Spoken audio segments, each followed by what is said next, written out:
T-minus 10, 9, 8, 7, 6, 5, 4, 3, 2, 1, 0.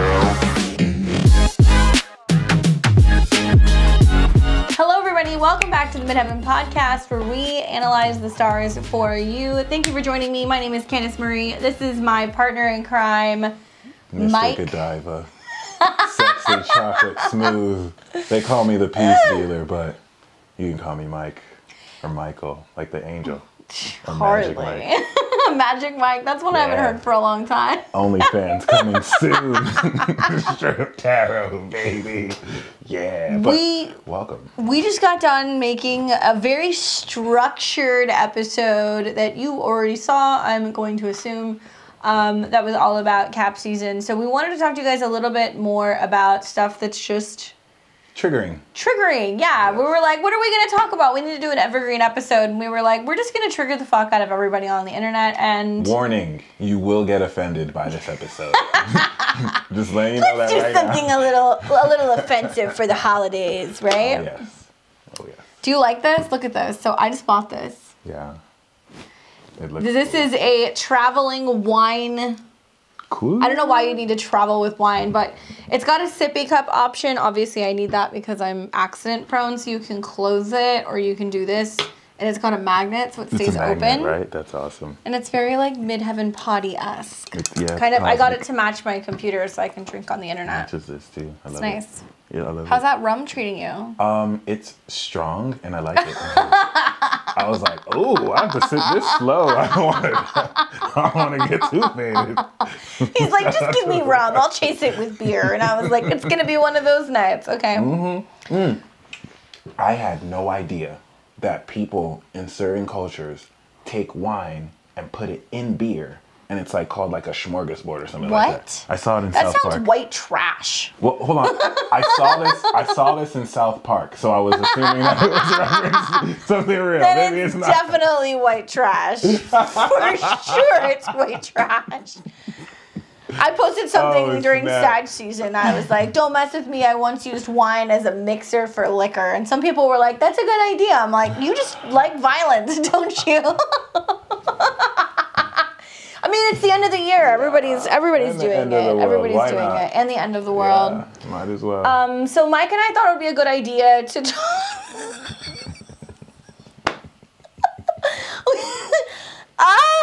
Mike and I thought it would be a good idea to talk to you guys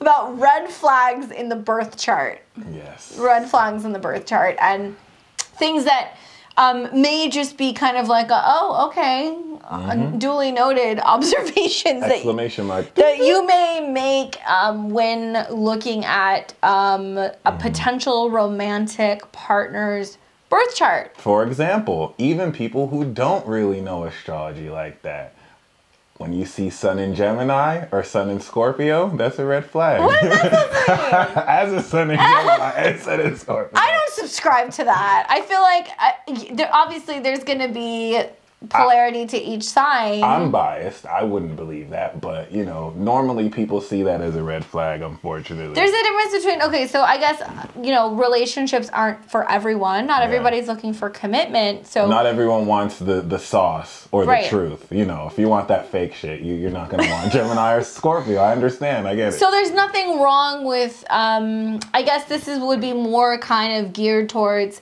people who are looking for commitment. If you're just like, I just want to hit it and quit it and have fun, get yourself a Gemini or a Scorpio, right? Hi. But outside of that, let's say you're just like, give me the crash course into things I need to just be aware of in terms of looking at charts that may be indicators, this is very broad, of like somebody who's definitely a little bit of a fuckboy or a girl, or just things that would be red flags that would kind of be like, hey, be aware of this. And just as a disclaimer, every single aspect or every single like point in the chart could potentially be a red flag. So when you watch this, you don't want to think that, oh, this sign is a red flag, but this sign isn't. The same thing that more about placements than I feel like houses trump signs. Houses do trump signs, but we also want to get out of the fatalistic sense that like this is this and this is that. The same thing that could be a red flag could also be the best thing ever. It's just how they use the energy. And if you're both red flags and super toxic, then obviously like get it the fuck on. We support have a toxic celebration. Yeah, have that toxic. And you know, math teaches us that negative times negative is a positive. That's right. There we Which go. is funny because when we were thinking about red flags, I was like, oh, there's a lot of I have a lot of like red flag perspectives that I have definitely like ran towards. Right? And I've been like that. And 99% of the time, it's not a good situation. Like Moon in Capricorn. It's not a good situation. I love Moon in Capricorn, but I have Venus. I have Venus in Capricorn, so I'm one of those like unusual breeds. Also, P.S. just sidebar. Recently had a complete fucking existential crisis because I learned that my natal Venus is out of bounds. So it doesn't make an aspect to anybody? It's not, okay, so you're... It's conjunct a bunch of shit, but technically it's out of bounds because of the degree, which I never realized. I was like, no, my Venus isn't out of bounds, and I'm a Venus rule chart. But I just recently learned that it's like, oh, you have Venus out of bounds. It's kind of like Venus conjunct Uranus. And I'm like, bitch, I have Venus conjunct Uranus, and it's still out of bounds. What is it called when the moon doesn't aspect anything? When the moon is in like if the moon doesn't make any major aspect to anything, the moon is kind of like in a dead zone, and I forgot the word. There's a word for it. Right. I don't know. I don't remember. I just forgot. The moon is in like bland. So that's what I thought you meant when you said out of bounds. But what does it mean? No, out of bounds deals with like the actual, I guess, like if you want to look at it degree-wise of like what's visible in the sky. So like when Venus goes retrograde or prior to the Venus retrograde, Venus was out of bounds. So it has something to do with like the actual point of the degrees and like where it rises and sets. So just recently Venus in Capricorn, you know, became visible. It just moved back into bounds. But when I was born... When it's out of bounds from the sun, you're saying? Yeah, I think so. Or just like the lineation of the degrees of where it's visible on the horizon.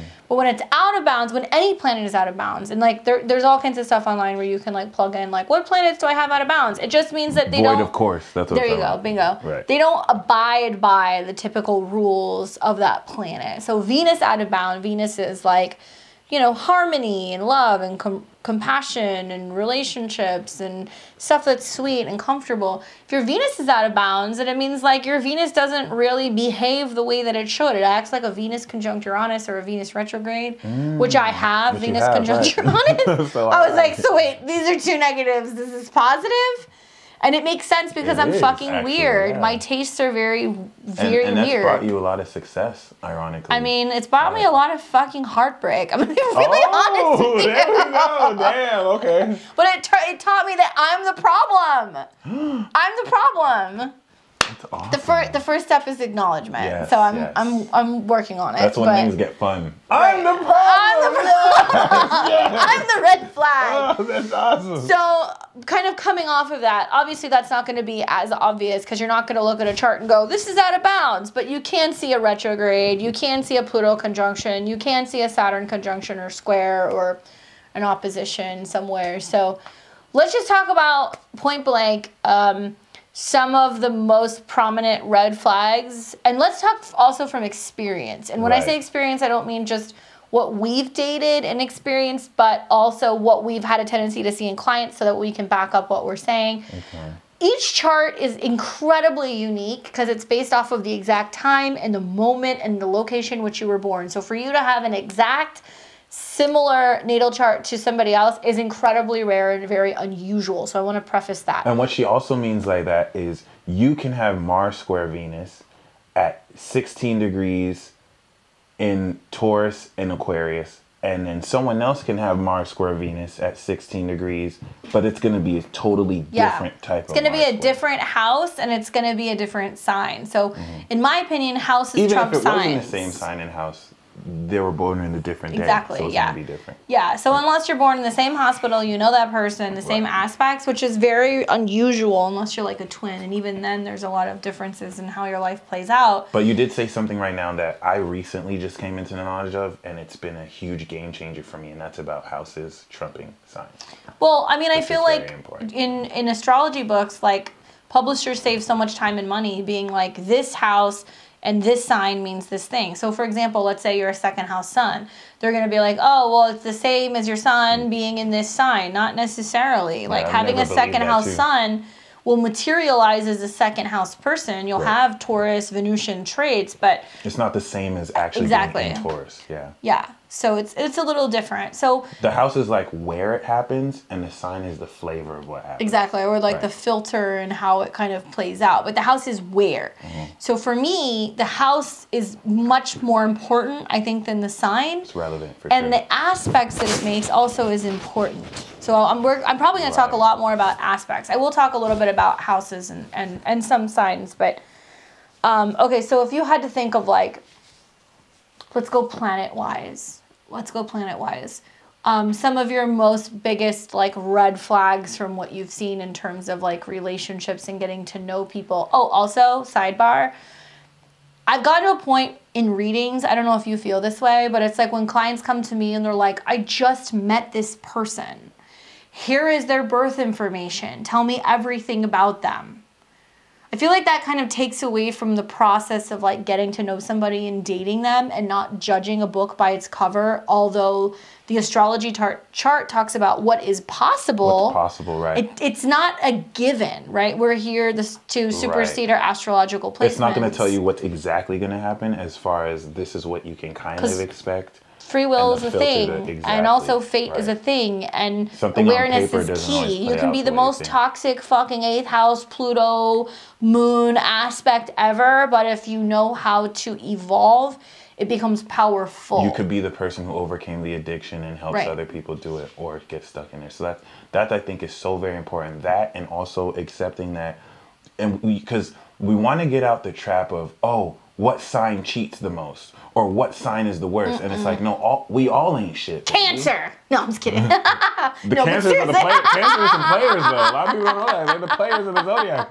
But like, because people be acting like it's Gemini or Aries, it's Cancer. But like, yeah, like Cancer men especially. But be very careful, because like, we all have flavor. The zodiac sign will tell. Like, if we wanted to, we can actually name every zodiac sign and show you what the red flag would look like in that sign. And the red flags are going to come more from aspects than they are from signs or houses. I want to reiterate that, okay? So true. Yeah. So I just want to be respectful and responsible, because I know there's going to be some salty ass motherfuckers in these comments. To which I would say, stop being salty. Fix your fucking flags. Right? It's okay. I have a lot of them.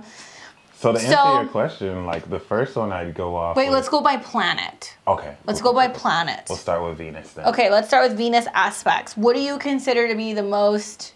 Well, from experience, I know in both ways. So like their behavior, but then also the people they attract. For sure, Venus Pluto. And as a Venus opposite Pluto, Venus Pluto Scorpio, and as a Venus opposite Pluto in Scorpio, it's a love-hate. Like I love that. Like it's an obsessive heaven. But like the Gemini part of me is like, wow, like I actually connected with someone who had this, and it was my Cancer friend who let me know, oh yeah, she was planning to marry you when she came through. I had to tell her like, no, like don't do all that. So I kind of appreciated that, knowing that, you know, the obsessiveness of Scorpio, and like how, you know, I remember right. When I left and I introduced her to two of my friends, she was like, who's that girlfriend? Like, who's that lady chick? And like, we weren't really like talking like that, but that jealousy kind of came out. So I thought that was the Venus-Pluto opposition? That was a Venus conjunct Pluto Scorpio. Venus conjunct Pluto Scorpio. In the 12th house. So I mean, you feel that it's a red flag. Venus conjunct Pluto is a red flag? And so when I say it's a red flag, I also love that part about her. I love that aspect. It's deeply sexual. But it's a red flag because if it's not controlled, it's very possessive. It's That's very doubly crazy Pluto, jealous. though. Having Yeah. Venus in Scorpio, Oh, which is already not easy, and then Yeah. having Venus conjunct Pluto. Yeah. But the Venus in opposition to Pluto, too. So if I'm thinking about, at least in modern times, right? Okay, I guess we should expand beyond that. If you have natal Pluto in opposition to natal Venus. So Which I for have. most of us are going to be, you know, Pluto and Scorpio in opposition Venus, to Pluto Taurus. and Taurus. But it can also be, you know, Pluto in Libra in opposition to Pluto in Aries, or Pluto in Sag and Venus Virgo in Gemini. opposition to, Virgo to Pisces. you know, Pisces. So, I mean, we have people of all ages that watch this, so I don't want to discriminate. But I feel like Taurus and Scorpio is the best, though. the We're Venus, the best opposition. the Venus-Pluto, yeah, it is. Yeah, it is. It's The so good. Venus-Pluto conjunction, I feel like, is a lot more intense than the opposition. So intense. Yeah. Because Venus opposed Pluto is like oppositions are Saturn aspects. And sometimes it's like blue balls with the opposition. It's the back and forth. Right. It's there, like, but it's oh, not why there, did but it so takes far? you over, but then they Right. take space. So it can be very cat and mouse. Mm-hmm. When I think about Pluto aspects, I think about, or excuse me, Venus aspects, I think about people, I mean, and I'm one of them, people who have Venus conjunct Uranus, because there's this constant coming together, wanting partnership, blowing it up, coming together, wanting partnership, blowing it up, or the way that they love is so different and unique that there's a hard time differentiating the difference between a lover and a friend, or what it means to commit, or the fact that love needs to evolve, and a lot of Right. people have a hard time kind of Yeah. connecting to that. Maybe it's me. I have a lot of Pluto aspects, so I love somebody who's got a positive Pluto Venus aspect. So like I like a Venus Pluto conjunction because I like possessive-ness. That I makes love me that. feel good. I love that. I kind of like low key if you're a little jealous, because my Taurus feels like, oh, you possessive. Like, I don't know. I just kind of like that. Well, yeah, because Taurus is like, that's mine. Right. Exactly. Right? Yeah. So Yeah. it's like, you know, there's this. The Gemini will be like, ew, like get a life, but the Taurus will be like, I like it, I like that, I like that you like it like that, and get a little more jealous, like straight up, not even gonna lie. But do you believe that Venus Uranus is like love at first sight? Yeah, I feel like, yeah. I mean, I have Venus conjunct Uranus, so I believe in it. I know I have experienced it for sure, 100%. Yeah, that's totally real. You know what's a huge red flag? Venus square Neptune. Oh yeah, that's delusion. I'm joking, but be very careful. But who is it though? That's the thing that I would wonder, is like Venus square Neptune. See, I have Venus conjunct Neptune, Uranus, and Saturn. All three. So I'm just like, I'm a triple red flag. But for me, see, I've been drawn to people because I have the conjunction who also have a Venus Neptune conjunction or square. Yeah. I've noticed that. Oh. Yeah. I mean, so if you're taking a situation where you have Venus square Neptune, so Neptune being like perception, or maybe even putting somebody on a pedestal. Yeah. If you're a native Venus square Neptune, are you deceived by love, or do you deceive other people? And it's going to be a little bit of both. Because once again, what makes it a red flag, it doesn't doom the aspect, right? Because Venus square Neptune is fucking badass, but Is it? It's badass until it's not. Then it's a complete shit show. So like you have to. The reason why it's a red flag is that Neptune square is going to bring something unseen that can either cause the person to like have to deceive to feel like they're overcoming any lack, or they just idealize, like the opposition and conjunction, their partners, and just kind of rose tinted glasses that shit. And you just want to be very mindful. I've seen both. Yeah. I've seen both. I notoriously have a thing for people who have Venus square Neptune. And I think it's because I have Venus conjunct Neptune. Right. And it's like, I'm like, oh, you think it's this? So like Venus Blow it up. Aries or Venus Libra in your case, yeah. Yep. The one thing I'm Yeah. not wild about is Venus opposed Saturn. I feel like Venus opposed Saturn is also a red flag because it's a lot of like loving you at a distance, or give me space, or I'm that person having issues showing affection and love. That to me seems a little more challenging. I'm going to say this time and time again, and I'm a big, you know, I'm somebody who's really big about talking about Venus and Gemini. So if we want to talk about signs and houses, Venus in Gemini, Venus in the third, Venus in opposition to Neptune. See, I don't mind the Venus square Neptune. It's the Venus opposed Neptune I don't like. And that's people who will ghost and like vanish and not show up. Yeah. I'm trying to think. The last person who ghosted me had Venus opposite Neptune. Yeah. And for me, the most gnarly... And like the hour too, I hate to interrupt, the hour before, like, she was like, okay, I'm gonna get ready soon. Never. Nothing. The most gnarly Venus-Neptune oppositions that I've seen have been on the axis of Sag and Gemini. So Venus and Gemini in opposition to Neptune in Sag. And Venus in Virgo in opposition to Neptune in Pisces. Although those are younger. Those are young, You can flip it too. I've seen people who have Neptune in Virgo in opposition to Venus in Pisces. Those people have foot fetishes, porn fetishes, and addictions from what I've seen sometimes. How old do you have to be to have Neptune in Virgo? Because Neptune in Scorpio was the 60s. So you'd have to be like in the 40s, 50s. Yeah, That's crazy. I've seen it. Wow. I've seen it. Huh, That's awesome. Some weird shit. Okay, so let's move on. What about Mars aspects? Okay, so Mars, I think, brings the biggest red flags. What? As a Mars in Aries could be a red flag if that person has not mastered their Mars. Because if you're looking for longevity in bed, we bust quick. I'm gonna just be real. Like all Mars and Aries?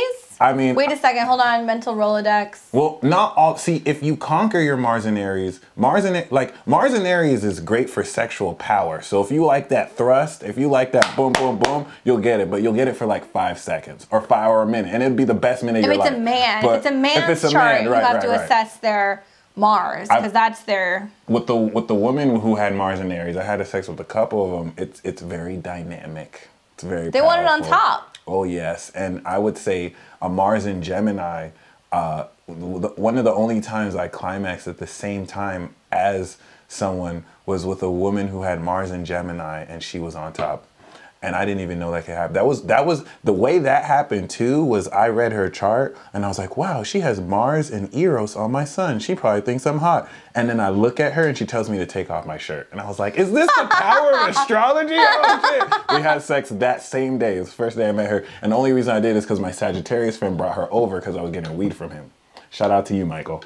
And yeah. Shout out to mutable signs for fucking throwing the party. Fire signs will get you laid. Trust me. That's what I learned. Fire signs don't play with that. But yeah, that really taught me so much about the power of Mars and how a woman's Mars does indicate who she's attracted to, like directly. But Mars in Aries can be a huge red flag because we could be so fucking selfish to kind of just get our own. It's me first. It is. And if they don't have other like my Mars is progressing to Taurus now. So now, I'm all about oven sex. Like it is totally different. Cookies and sex. Right. Like I'm gonna take my time now. But like it took me until my Saturn returned to get out of that. And, I have squares that kind of leashed it my whole life. I've suppressed that. But if I didn't have that suppressed, I would have gotten someone pregnant in high school. I would have been a straight dickhead, like just cheating on people. Like, isn't that interesting how the Mars aspect is very different than the Venus? Like Mars in Aries is very different than Venus in Aries. Yeah. Oh yeah. Yeah. I love that. That's so true. I feel like Mars square Pluto is definitely a red flag for me in a man's chart. It's because sexy, but it could be dangerous, like leather jacket, smoking a cigarette by a Harley, but he'll probably like backhand you in a Burger King bathroom. Like that's not safe. Mars square Pluto can be super aggressive. In my opinion, what I have experienced as a red flag has been Mars opposed Uranus. Explosive temper tantrums, anger, violence. Like there have been people who may have like a sun in Libra or a sun in Cancer or Venus in Cancer or Venus or a Venus rising chart, but having Mars opposed Uranus for whatever reason is like, holy shit, like somebody who just has like a total temper tantrum and will just get violent. For me, that's been something that, just an emotional terrorist. As a Mars square exact Uranus, I can see how that's possible. I know sex for me has been, like every time I've had sex was unexpected and inconsistent. Like I never knew I was going to have it the day I had it. It would just kind of like happen. it's stabilized in Taurus now. I'm gonna start having consistent sex, so I'm very happy. But like slow and steady wins the race. Yes. From a second house Mars person to you. Yeah. Yeah, you gotta wine and dine with that. Yeah. Taurus Mars. Yeah. Take my time. And that's the thing. Like with Mars and Aries, I always felt like I need to do it now. Like it has to happen now. Like I have to be the first. Right. Like I have to make something happen. And now I'm just like, no, it doesn't even have to. I'm gonna just chill. Like it is what it is. What about Mars conjunct Pluto? Mars conjunct Pluto, and I love reading charts where I see Mars, Saturn, or Pluto, or all of them in Scorpio. That to me feels so super strong. I feel like that's a sex addict. I feel like that's what? I have that aspect. It could easily be sex addiction because it's just so extreme, and like I feel like people with Mars, Pluto are like so good at sex. Like they can seduce like anybody. But it's like toxic. That's like double dick. A lot of time. It is. Yeah, definitely. But also it can also be like people who, I mean, I've heard clients who have been like, oh, like, you know, Mars conjunct Pluto, like death is sex is this transformative thing. Like, you know how like, I think it's the French that refer to like orgasms as like the little death, but like people of Mars Pluto conjunct or like Mars Pluto in Scorpio, definitely can see sex as like this renewal thing where it's like, it's meant to be a complete buildup and then a purge, or like orgasms can be super intense or awakening. I feel like Mars Pluto, if they have sex with you, they'll awaken you too, or they can really. Or you just get cranky if you don't get like deep energy banged all the time. That's what I feel like. It's like the Snickers episode. It's like, oh yeah, he's a totalitarian dictator when he hasn't gotten laid or has a Snickers. So it's like, but like other than that. Mars quincunx Pluto, I would say the closing quincunx, because I have Mars and Aries, Pluto, Scorpio. That is so fucking frustrating because it's like sex is like just out of reach. It's like I know you want it, come and get it. No, Scorpio's just teasing Aries like no. You mean that in like a natal aspect? In a natal aspect, yeah. I mean, sidebar, but like, what do you see in regards to like somebody's like synastry is like a Pluto Mars quincunx? Do you see that as like a cat and mouse game? Yes, the Pluto is the cat, the Pluto is the mouse, and the Mars is the cat, Tom and Jerry. And like the Pluto will have even Venus opposite Pluto or Mars opposite Pluto, the Pluto's gonna have a hypnotic effect on Mars and Venus, and maybe even vice versa. Like if Pluto wants to be manipulative of it, they can starve the fuck out of the Mars and just manipulate the shit. Do that. That works for me. I do that. Like Saturn and Pluto are different octaves. Like Cap, the only difference is Cap doesn't do so extremely with Scorpio, but Cap just puts rules. Like, okay, I'm gonna control you, and then I'm just. I love the quincunx that Gemini and Scorpio have, and that Capricorn and Gemini have. Yeah. Because it's like Capricorn and I love that y'all and too, Scorpio, Cap, and Gemini. Yeah, it's the Punisher. Yeah. Right, so it'll like punish Gemini. But then Gemini, and then Gemini will like taunt back. But Gemini will talk back too, right. It's interesting. I remember I had one experience like that with somebody. It was the first time I met someone who had whips and chains and all that, and like.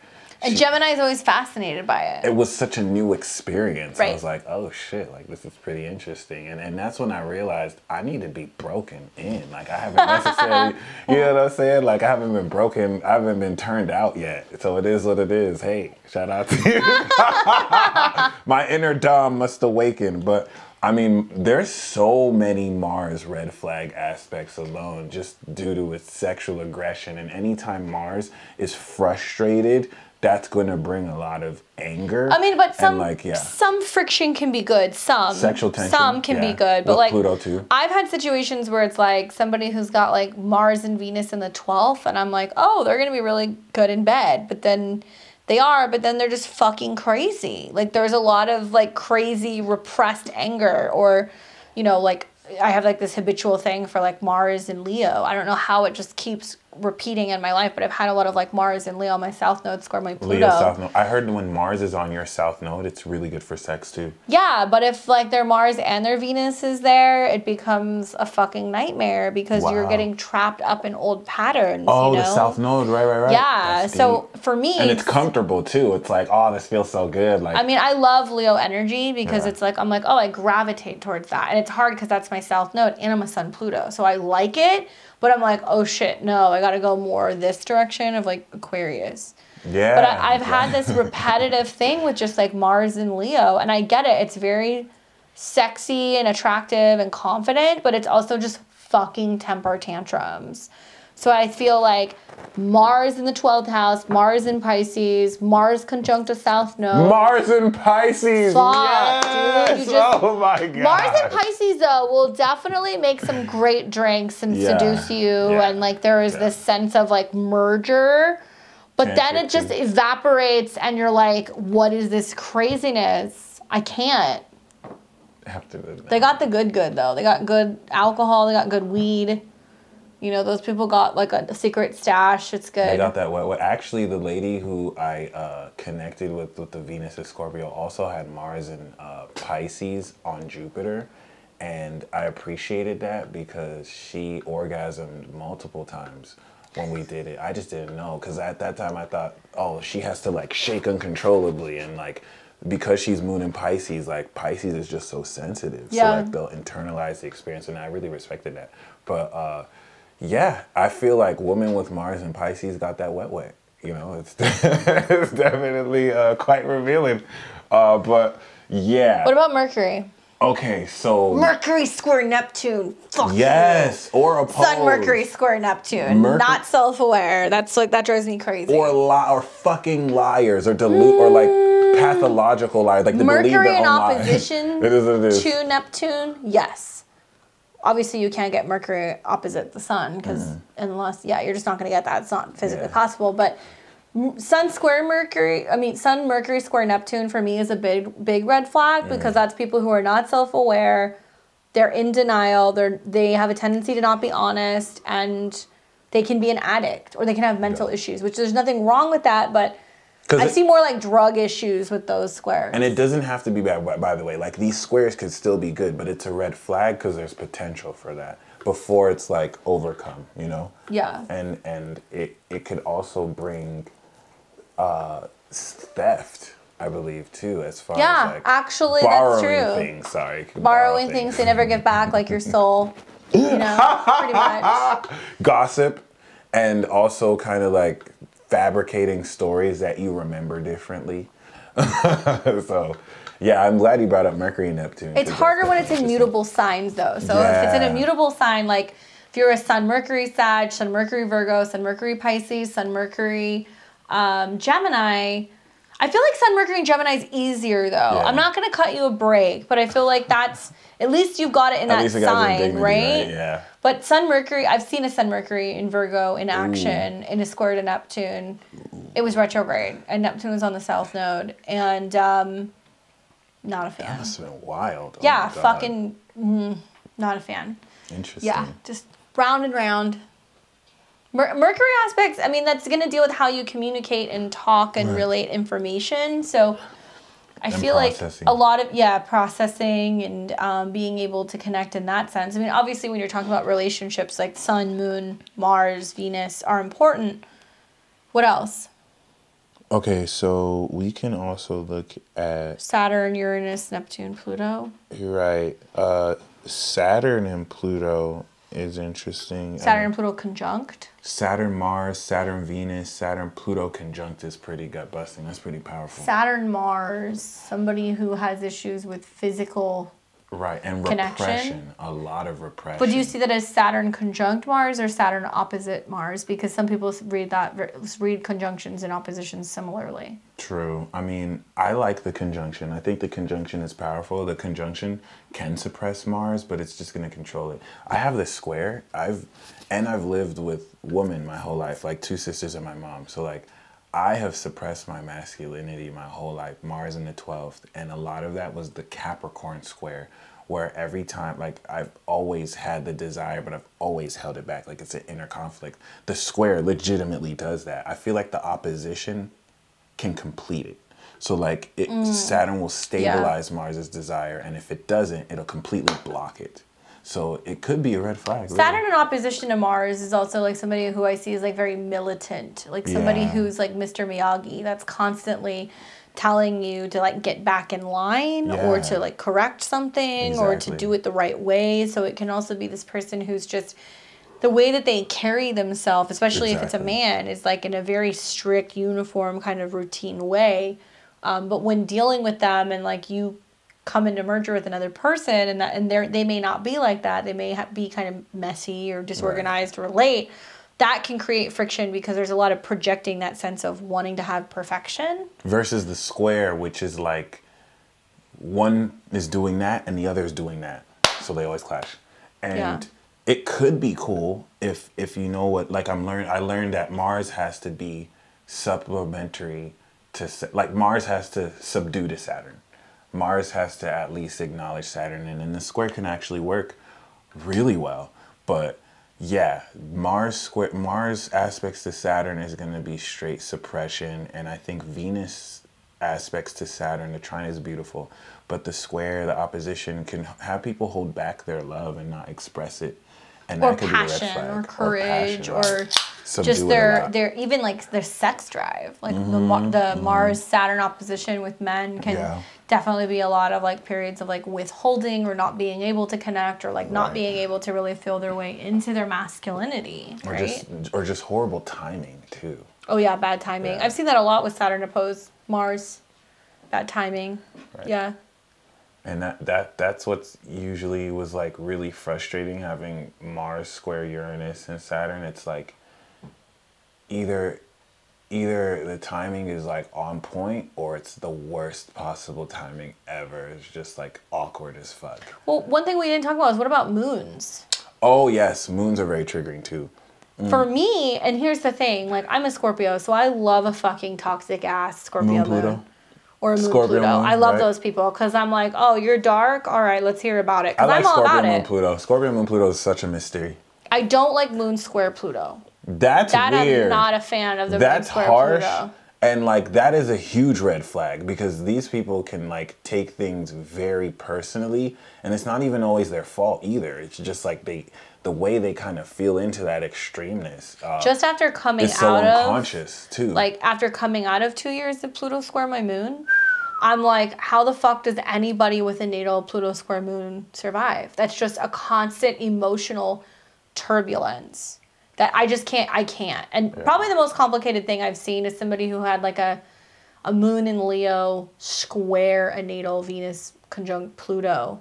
And like Leo squares to Scorpio also was like, I had the progressed moon in Aqua, and the only reason why it wasn't so bad is Aqua is so detached, it's above it. But Leo squares to Scorpio they suck. Like they're so difficult.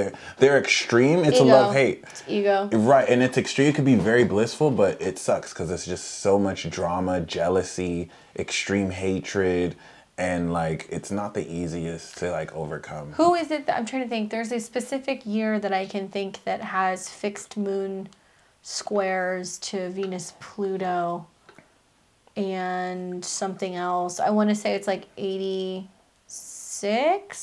Saturn Sag, huh? 86, end of 86, beginning of 87. People who have fixed placements there, it's going to square Pluto. So it's like, yeah, those... Yep. I can't. Just having the moon Pluto square in itself, I have a whole new appreciation for people who have that square. But yeah, that's not easy, too. I like 8th house moons. I do too. I like 8th house moons. Oh yeah, you are one. They're very freaky. Yeah. I mean, I'm an 8th house moon in the 9th house. That falls in the 9th, so I'll bring it to light. But I want to kind of speak on that because that's what I learned another dimension to astrology where like I'm a Taurus rising and my moon is in the 9th. But because of my sun is in Gemini, everything revolves around the sun. So my moon is 8 houses from my sun, so it's an 8th house moon. And where does that fall in my chart? In my 9th house. But oh wow, I never thought about it like that. Exactly. So I went from believing I had a 9th house moon to no, I actually have an 8th house moon according to my conscious awareness, but it takes place in the 9th house of philosophy. And so what do? I teach about the occult. Wait a second. This is changing everything. Yo, when I realized that was a complete game changer. So I have Scorpio sun. Yes. Aries moon. So does that mean? And then you're a Libra rising, right? Yeah. So you actually have a 6th house moon in the 7th house. I know, right? I know, right? What? Right. So that would insinuate that I'm very picky about partners and very particular about partners, or that I have to work with a marital partner? Or it could be that, well, I think Aries takes away from the pickiness, and just the 6th house aspect makes it more integrated. The Scorpio knows how to work the Aries and like use the Aries and not so much control it, but like sort it, but then it's expressed towards other people.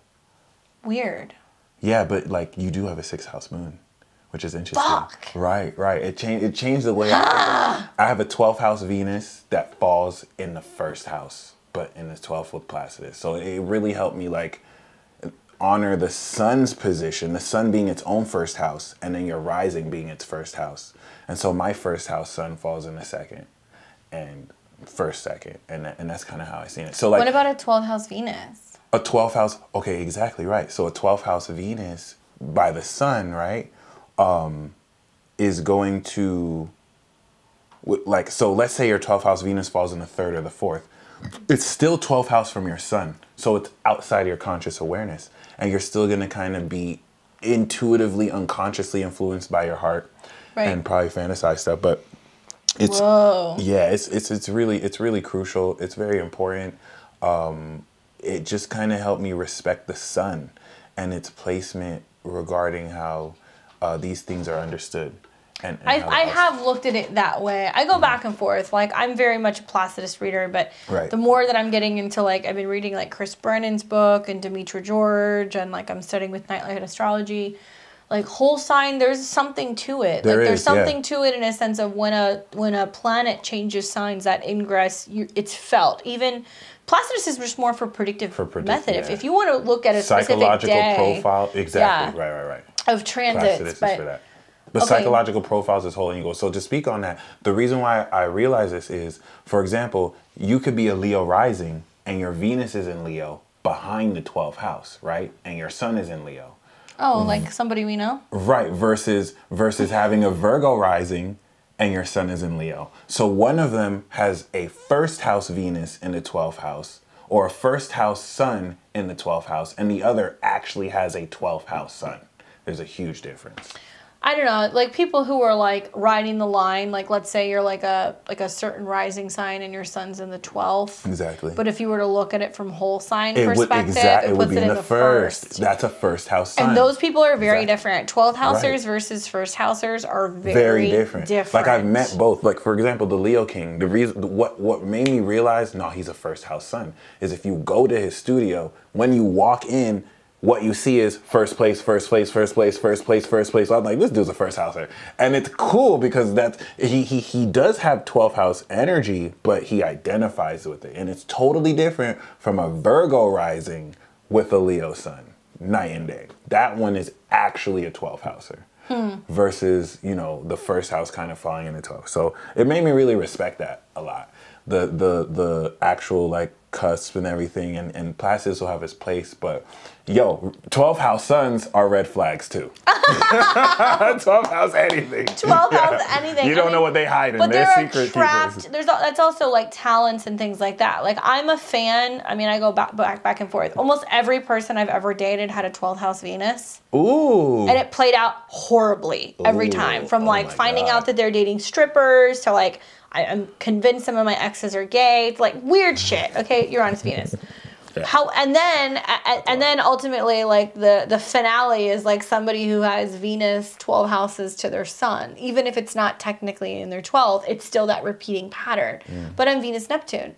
So I bring that in. I guess like some of the people Venus Neptune, so you track 12 houses. That's and so deep. I'm also Uranus Venus and Uranus Saturn. So it's like I've noticed I bring in a lot of people who have 12th house Venus, or they have cardinal Venus squares, where it's like Venus square Neptune square Mercury, or Venus square Neptune square Moon, like whatever. To 12th house suns, I mean, maybe they just need a lot of downtime. They need privacy so they can like do their crazy. Watch out for they keep secrets. They keep secrets. Watch out for the secrets. Yeah, that's true. 12th house Scorpio they too. do if you don't give them their space. I'm more like they might be the prince of a whole country and you will never know. Like they won't tell you. A red flag for me is like a first house sun, and that's saying that's saying a lot because I'm an Aries moon, right? But maybe I'm like very Venus, like 7th house dominant. But like for me, like I've noticed another reoccurring pattern is like people I've dated who are like Sun, Mercury in the 1st house, and I'm just like, you just want to fight all the fucking time. You just want to throw down. We only think about ourselves. Thank you. Thank you. I'll be the first to tell Nona, we only think about it. We only relate everything to us. Like especially if you have a Capricorn moon. Especially if you have a Capricorn moon. Then we will be obsessed with ourselves. Like right. It is what it is, yeah. So for me, Sun, Mercury in the 1st house is a big red flag because I'm like, this is a lifetime where you're going to do you, so you might as well do you and leave me the fuck alone. And we attract 7th housers too. Yeah, because we want to partner with you and we want to be like, hi, it takes 2. And you guys are like, yeah, but really me. Fuck you. Fuck you. No, but seriously. Oh my god, we have to think outside of ourselves, and that's why I appreciate that's the hardest thing ever because all you guys want to do is fight. I mean, I appreciate it. There's a place for it, but it's not with me. Okay, so final real quick, and it's okay if you don't, but like what are like the top 2 or 3 like major, if you see you'll be like, I'm good? Venus and Gemini. Oh my god, that gets the worst rap in all of astrology. I love it. Like y'all are the hosts for some reason. Venus opposed Neptune. Ooh. And any stellium of planets in the 9th house. Oh my god, no! Stellium's in the 9th house. I'm like, see you later. Never know what country you're gonna land in. Yo, like, straight up, right? Where are we traveling next? And who are you having sex with? I guess number 4 would be Sun square Mercury, or Sun square Mercury square Neptune, or Sun square Neptune. That would be my number 4. I appreciate how 2 of them are Venus and you're Venus ruled. That's awesome. Yeah, because I don't fuck around. Yeah, straight up. Well, that's what's up. What's your list? I'm clueless. I still need to He's like, I'll take it all. I just want to watch the world burn. Exactly. I mean, it is what it is. Because, like, my philosophy is the same. Like, certain good aspects could be red flags if they don't. You know, a trine can be a red flag if they are too lazy with it. So, I feel like... Or too much with it. Or too much. Exactly. Or a conjunction. I mean, personally, But see, it's kind of like what you said before. Like, I'll see it's toxic and I'll go towards it. Like, oh, what you working with? So we'll see. I don't know. But I need to do more research. I'm 30 now, and I feel like you're ready to throw in the towel and stop playing games. Well, I'm 31, and I feel like out of respect to the feminine, I need to have sex with every zodiac. I just need to love every zodiac and just kind of see like, okay, this is how this works. You're just going to realize they're all trash, and then you're going to choose a Scorpio. That's what's going to happen. Yo, well, I've never had sex with Leo or Scorpio, and I feel like the reason for that is if I have sex with a Scorpio, I'll die and I'll never be the same. It'll be the best ever. Or you'll compare everybody to that. Honest, I'm beginning to believe Leo and Scorpio are the best. And that's why I saved them for last. Like, I don't know. It is what it is. Or at the same time, it can be like a battle royale. Or it could be Kylie Jenner because she's an 8th house. You know what I'm saying? I know you got another baby, man. It is what it is. But like, yeah, I mean, I truly believe, like, the reason why I'm so obsessed with Capricorn is because they're in my 8th house, Scorpio. So I feel like Scorpio would probably be the best, if not Leo. I don't know. It is what it is. I'm a see. Holla at me. You know? If possible. But thank you guys for tuning in. Comment down below what experience. I know y'all have all had experience. Yeah, what are your guys' worst red flags? Comment down your top 5 red flags. We want to hear all about that. Your red flag experiences, what you have seen. Does it match some of our experiences? If we brought up some of your red flags, just bring it in. Maybe meet somebody who's toxic in the comments. We'll get you guys connected. If you're a dominatrix, or if you have Pluto aspects so you can get your freak on with Mike, comment below. Don't forget to like, comment, share, and subscribe. Thank you guys for watching, and we will see all of you very soon. Take care.